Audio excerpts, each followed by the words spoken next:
Jack Mason tried to stay still in the two large chairs designed for aliens much larger than humans.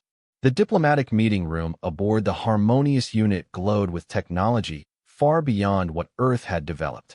Screens floated in the air, and the walls seemed to change color according to the mood of the room. The human representative looks uncomfortable, Zixtal said, a tall blue alien with 4 arms and side-blinking eyes. Maybe we should adjust the gravity settings for the fragile creature. Jack forced a smile. I'm quite comfortable, thank you. Earth's gravity is actually stronger than what you have here. This comment caused several of the 12 alien representatives to exchange glances. Jack was warned about this. Humanity was new to the galactic community, and most of the aliens came from worlds much gentler than Earth. It's amazing that you survived all this, Phryna said. A jellyfish-like being that floated in a special tank, its voice coming from a translator device. Your planet should not have produced intelligent life according to our models. Ambassador Kor, head of the council, held up one of its 6 appendices. We have reviewed your application to join the Galactic Federation. Although your technological achievements are adequate, we have serious concerns about your species' ability to adapt to galactic society. Jack leaned forward. We travel through space. We have mastered nuclear energy. We create artificial intelligence. What exactly is your concern? Laughter ran through the room. Not a cruel laugh, but the kind adults use when a child says something cute but naive. My dear human, said Kor, you come from what we classify as a world of death. Conditions on Earth are extreme by galactic standards. Gravity, atmospheric pressure, temperature variations, radiation from the sun. These are conditions that most civilized species would consider lethal. Another alien, Mreeks, who looked like a hairy plant, added that his species evolved under constant threat. Most worlds that produce space civilizations are gentle places where intelligence evolves through cooperation rather than survival against aggressive elements. Jack felt his face heat up. 6 months of diplomatic training told him to stay calm. But it was difficult when the entire council treated humans like curious pets who had somehow learned to use tools. We would need to implement special protective measures, continued Kor. Its delegates would require chaperones when visiting member worlds. Your ships would need special modifications, and, of course, we would need to monitor yours more. Aggressive tendencies. Jack raised an eyebrow. Aggressive tendencies. Vrina bubbled in her tank. Your species has an unusual history of conflict. We understand that it is not your fault.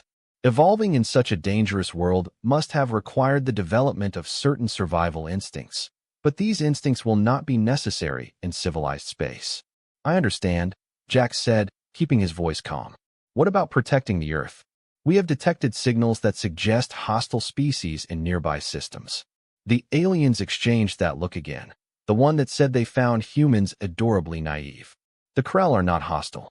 Kor explained patiently.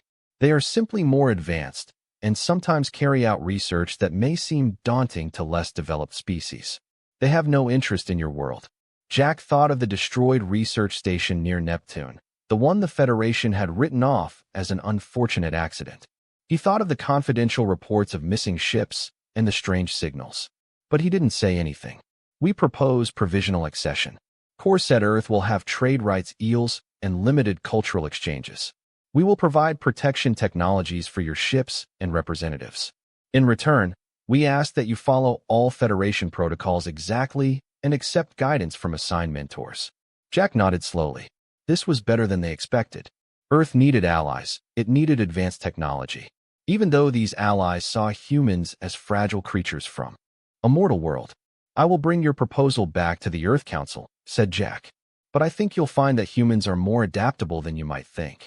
As he gathered his notes, Jack heard Mreeks whisper to another deputy, poor creatures. Imagine evolving in a world where everything is trying to kill you. Jack smiled to himself. If only they knew. The next day, Dr. Olivia Wright stood in the center of the council chamber. Her dark hair was tied up in a sleek bun, and she wore the blue uniform of the Earth Science Division. Behind her, a large screen showed images of Earth. Earth is what we call home, she began. It has oceans, mountains, deserts, and forests. Our gravity is 9.8 meters per second squared. Our atmosphere is made up of 78% nitrogen, 21% oxygen, and 1% other gases. Kor, the head of the 6-member council, made a sound similar to a whistle. Stop there, human. Its oxygen levels alone would be toxic to half the species in this room. Olivia nodded. Yes, we noticed that most galactic species evolved in low oxygen environments. The low oxygen level corrected Vrina from her float tank. Normal oxygen. Your planet is the abnormal one. Mreeks, the plant-like alien, leaned forward. Could you show us your weather patterns? Olivia tapped the tablet, and the screen changed to show hurricanes, blizzards, tornadoes, and storms. The room fell silent. These are common in your world? Zixtal asked, his forearms wrapping around each other as if to protect himself. Pretty common, Olivia said. We have warning systems to protect our people. Ambassador Kor gestured and a holographic screen appeared in the center of the room. It showed a graph with 12 levels. This is our planetary classification system, he explained. Class 1 planets are paradise worlds. Perfect temperature, mild climate, low gravity, stable tectonics. Most of the Council species evolved on Class 1 to Class 3 worlds. The screen changed, showing increasingly harsh environments as the numbers increased. Class 12 planets are theoretical death worlds. No intelligent life should evolve there, because survival would consume all the energy that could otherwise develop intelligence. Kor looked at Olivia with all four eyes. Your Earth is a Class 12 world, the highest level we have ever recorded for a space-thirsty species.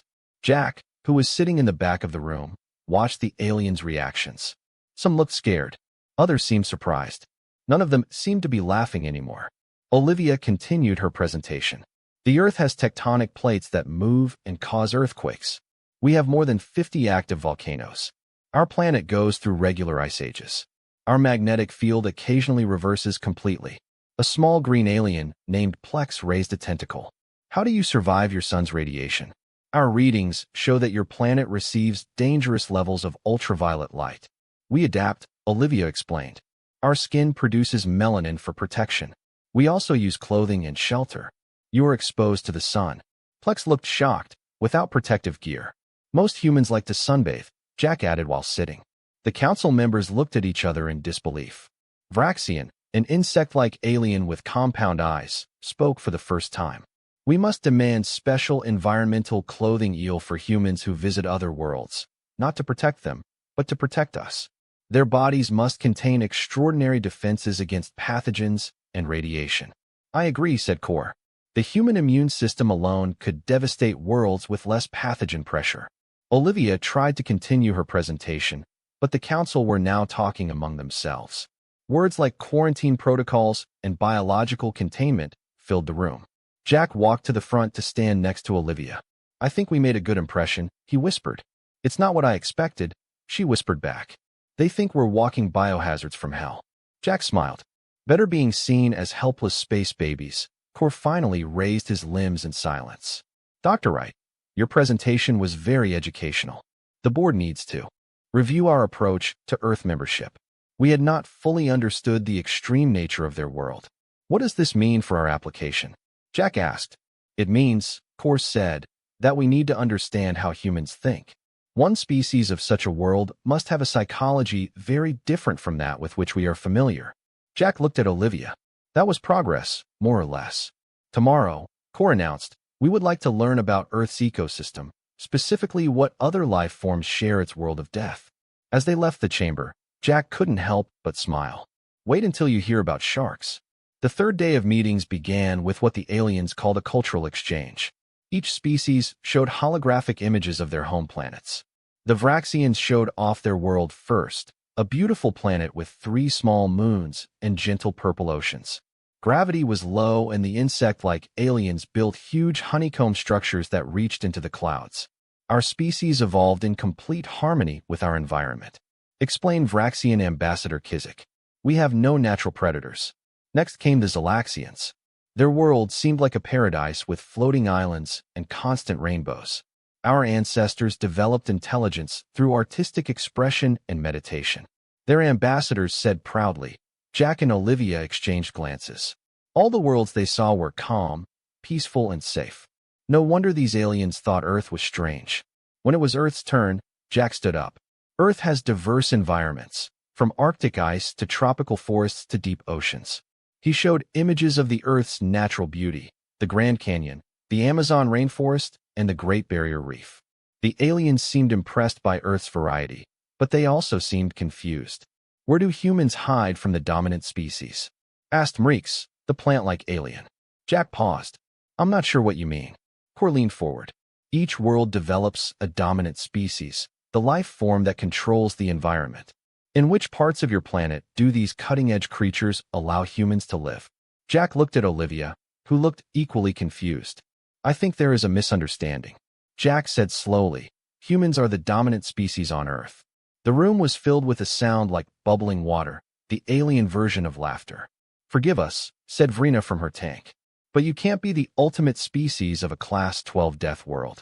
Your bodies are too fragile. You have no natural weapons, no claws, no poison, no armored skin. You are clearly an intelligent prey species that develops tools to survive.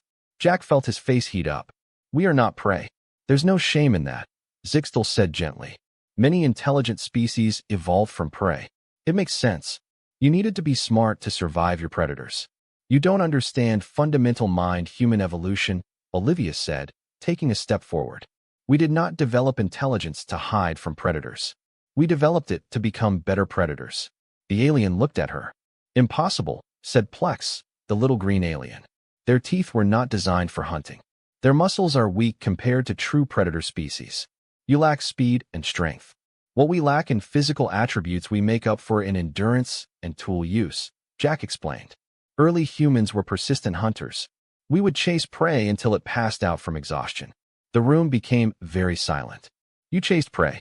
Kazik's antennae twitched nervously. How long? Hours, sometimes days, Jack said. Ambassador Kor cleared his throat, or whatever his species called a throat. Let's move on. We would like to learn about the natural life forms of your world that humans must face. Olivia smiled. Do you want to know about the other species on Earth? Yes, said Kor. The true apex predators that force their species to develop intelligence as a survival mechanism. Jack and Olivia looked at each other. The aliens still didn't understand. We'll need to use the main screen, Olivia said. And I must warn you that some of these images may be disturbing. We are scientists, Kor said. Dismissively. We can see the creatures that hunt you. Olivia tapped her tablet. Let's start with something simple, one of our ocean predators. The room went dark and a huge hologram appeared in the center of the council chamber. Elegant gray with rows of triangular teeth and cold black eyes. A great white shark. This, Olivia said, doesn't even come close to our most dangerous predator. But it's a good place to start. The aliens looked at the shark in silence. No one was laughing anymore. The great white shark hologram slowly rotated in the center of the council chamber. Its mouth opened and closed, showing rows of sharp triangular teeth. The foreign delegates looked on in silence. This is a great white shark, explained Olivia. It can grow up to 6 meters long and weigh more than 2,000 kilograms. He can smell a single drop of blood in the water from several miles away. Vrina's liquid form trembled in her tank. And it hunts its people. Sometimes, Olivia said. Such shark attacks on humans are rare. Only about 5 people die from shark attacks every year worldwide. Why do you hide from them? Asked Kazik. Jack smiled. No, because we swim in their home, the ocean, and they usually leave us alone. The council members looked at each other in confusion. You enter the water. Where these creatures live, Plex's green skin has turned pale yellow. Millions of humans swim in the ocean every day, Olivia said. Children play in the same waters where sharks hunt. What? Why? Cor asked. All 4 eyes wide with disbelief. Because we like it, Jack said simply. Olivia continued her presentation. Sharks have existed on Earth for more than 400 million years. They have survived 5 mass extinction events. They are almost perfect predators. Its skin is covered in small, scale-like teeth. Some species can detect electric fields generated by the heartbeats of other animals. And did humans defeat these creatures? Asked Reichs. We didn't need to defeat them, explained Olivia. We simply adapt to living alongside them. But yes, we can hunt sharks if we want. Impossible, said Zixtal. Their soft bodies would be torn apart. Olivia tapped the tablet, and the hologram changed to show humans on boats, catching sharks with hooks and nets. Humans hunt millions of sharks every year, she said. So many that we had to create laws to protect the population actions of sharks from extinction. The room fell silent again. You hunt. The hunters, Cor asked slowly. And we're trying to stop because we're so good at it. Jack added. Many shark species are threatened with extinction due to human fishing. Olivia zoomed in on the shark's head. Note the sensory organs, the streamlined body, the multiple rows of teeth. This is an animal that barely needed to evolve for hundreds of millions of years because it is very well adapted to its environment. And this is not their most dangerous predator. Plex asked, his voice barely above a whisper. Not even close, Olivia said. Sharks are simple predators. They are dangerous, but predictable. She changed the display again. Now it showed a split screen. On one side, a shark swimming. On the other, a small mosquito. This tiny insect, Olivia pointed to the mosquito. It kills more than 1 million humans every year due to the diseases it transmits. The aliens looked confused. Size isn't always related to danger on Earth, Jack explained. Some of our deadliest organisms are too small to be seen with the naked eye. Let me make sure I understand, Kor said, lifting one of his 6 limbs. Their world contains enormous predators with multiple rows of teeth that can smell blood from miles away, and humans swim into their territory for fun. Yes, said Jack, and these apex predators aren't even their biggest threat. Correct, Olivia said, and despite having no armor and comparatively weak muscles, humans hunt these predators to the point of danger. Unfortunately, yes, Olivia nodded. Kor looked at the other council members, who looked equally disturbed. I believe, he said slowly, that we need to reevaluate our understanding of human beings. Vrina bubbled, nervously in her tank top. Ambassador Kor, with all due respect, if what they say is true, then humans are not fragile creatures who need our protection. No, Kor agreed, looking at Jack and Olivia with new eyes. They certainly aren't. Jack smiled. Would you like to hear about our land predators next? I suggest starting with bears. The next morning, Commander Sam Kelly joined Jack and Olivia in the council chamber. He carried a large metal box with the Earth symbol on the side. The foreign delegates watched it with new caution in their eyes. I brought some physical specimens, Sam said, placing the box on the central table.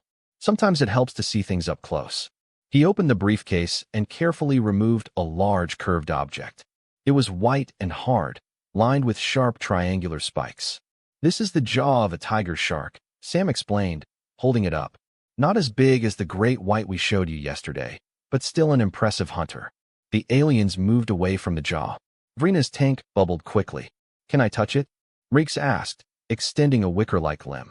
Sure, Sam said, keeping his jaw firm. Reeks touched a tooth and quickly pulled back, with great force. And this is just one of many predators on Earth, Sam continued. He activated a small projector from the box. I brought videos of various terrestrial predators in their natural habitats. The projection showed a lion taking down a zebra, a crocodile ambushing a wildebeest crossing a river, an eagle stealing a fish from the water, and a pack of wolves hunting together. Our world has shaped us, Sam explained as the videos played. Humans did not evolve hiding from these creatures.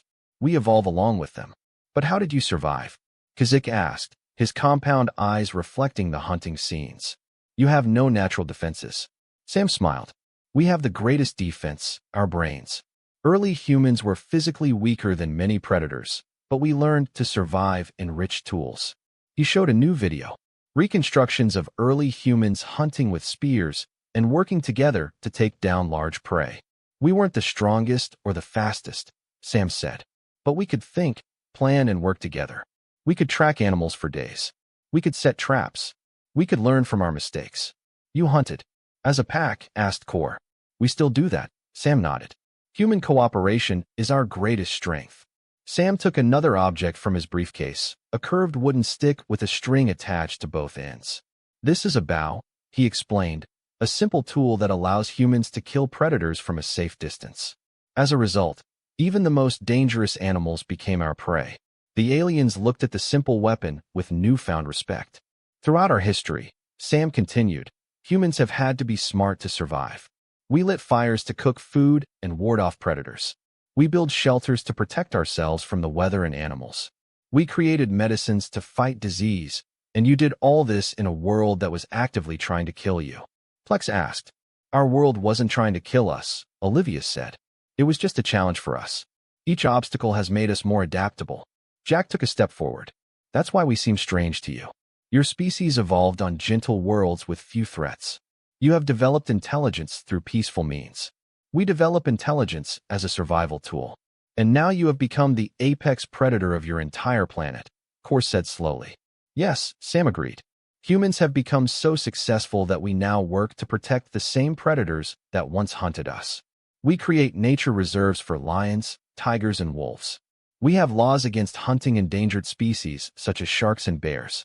The council chamber fell silent as the aliens processed this information. I think I understand now, Kor said finally. You are not prey that developed the intelligence to hide. You are predators who have developed intelligence to become better hunters. And that's why, Jack said with a slight smile, we survive in a world of death. Vrina's voice came through her translator. If humans can thrive on Earth, what does that make them in galactic society? No one answered, but the question hung in the air like a storm cloud. The news quickly spread throughout the harmonious unit. Aliens from other parts of the huge ship came to observe the humans. The diplomatic meeting turned into something between a scientific conference and a zoo exhibit. Captain Nickelreeves arrived that afternoon, bringing more information about the history of humanity. Unlike the others, she wore the black and gold uniform of Earth's military command. I understand you want to know more about how humans hunt, she said, looking around the now-packed council chamber. Yes, said Kor. We are trying to understand human psychology. Their hunting behaviors may explain their species' thinking patterns. Nickel nodded and began his presentation. Hunting has shaped human development in all cultures. Let me show you some examples. She displayed images of indigenous hunters from different parts of the earth. Australian Aborigines tracking animals in the desert. Inuit hunters wait patiently for seals and ice holes. Amazon criticizes people who use blowguns with poison darts. These traditional methods have been developed over thousands of years. Nickel explained, each group adapted to its specific environment. So efficient, Keswick whispered to another Brassian. Nickel continued, as human technology advanced, as did our hunting methods.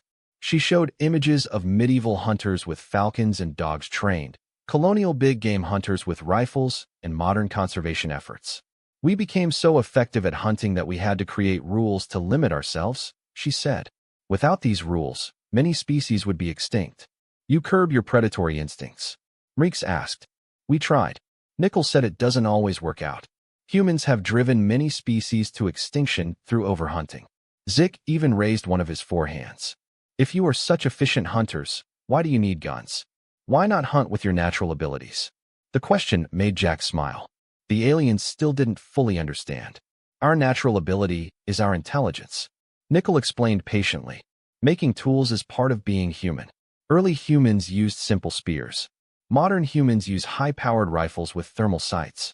The tool changes, but the principle remains the same. We amplify our natural abilities through technology. And this also extends to war. Kor asked carefully. The room became tense. That was the question they were avoiding. Nickel met his gaze firmly. Yes, humans have fought wars throughout our history. Our predatory instincts, combined with our tribal nature, have made conflicts common. This is very concerning, said Plex, its darkening green skin, a predatory species with advanced technology and aggressive tendencies. I understand your concern, Nickel said, but something important is missing. The same instincts that made us hunters also made us protectors. She showed new images, rangers protecting endangered animals, scientists working to preserve habitats, conservationists releasing rehabilitated predators back into the wild. We learned to redirect our instincts, she explained. The same impulse that made us want to conquer now makes us want to protect. We went from being the most dangerous predator on the planet to being its caretakers. The voice of Vrina's translator spoke. This is unexpected. In our world, predator species have never developed such behaviors. This is because their predators never developed abstract thinking. Olivia added that human intelligence allows us to see beyond immediate needs. Can we plan for the future, understand consequences, feel empathy for other species, even for predators that would hunt you? Soar asked. Especially for them. Jack said, we respect worthy adversaries. The aliens looked at each other in silence. I think, Cor said slowly, that we need to discuss the military implications of humanity joining the Federation. If Earth produced a species that evolved through hunting creatures like that shark, What does that mean for galactic security? Nickel smiled. Slightly. This means that if you need defenders, you will have them. When the meeting ended, Jack heard one alien whisper to another. They don't just live in a world of death. They earned it. The next day, the mood in the council chamber was serious. The jokes and laughter of previous meetings disappeared. Instead, the alien delegates whispered among themselves and cast nervous glances at the humans.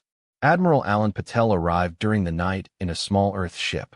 He wore a uniform covered in metal and ribbons, and his graying hair was cut short. Jack warned him about the aliens' change in attitude, but Alan still seemed surprised by their cautious behavior. Admiral Patel, color formally commenced. The council thanks you for joining us. We have security issues to discuss. Alan nodded. I'm here to answer any questions honestly. A new alien stepped forward. A tall, slender being with light blue skin and 4 arms. This was Cell, representative of the Xylarians, a species known for its parasitic. Admiral, Cell said in a musical voice, my people haven't had a war in 10,000 years. We are concerned about admitting a predatory species into the Federation. How can we be sure that humans will not bring their violence to peaceful worlds? Alan did not respond immediately. He looked around the room, making eye contact with each delegate. Xylarians evolved in a world without large predators, correct? He asked. Yes, said Excel. Our planet has abundant resources and a mild climate. Life forms cooperate rather than compete. This explains the difference in our perspectives. Alan said humans evolved in an environment of constant threats, not just from predators, but also from weather, disease, natural disasters, and limited resources. This is precisely our concern, said Excel. Your species has evolved in conditions that reward aggression and violence. Alan shook his head. No, our environment rewarded problem-solving and cooperation. Individual aggression has rarely helped humans survive. Working together, yes. He activated a holographic display showing early human settlements. Even our earliest ancestors lived in groups, Alan explained. We hunt together, we gather food together, we protect our young together.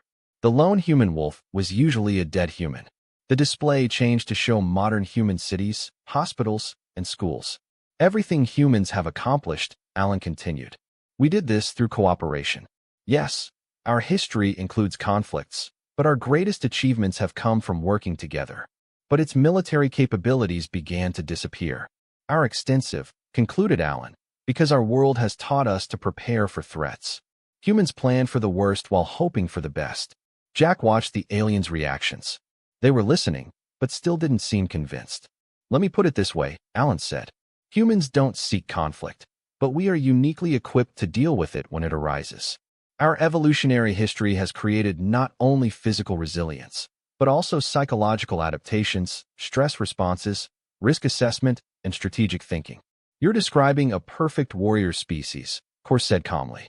I am describing a species that has survived in a world of death. Alan corrected.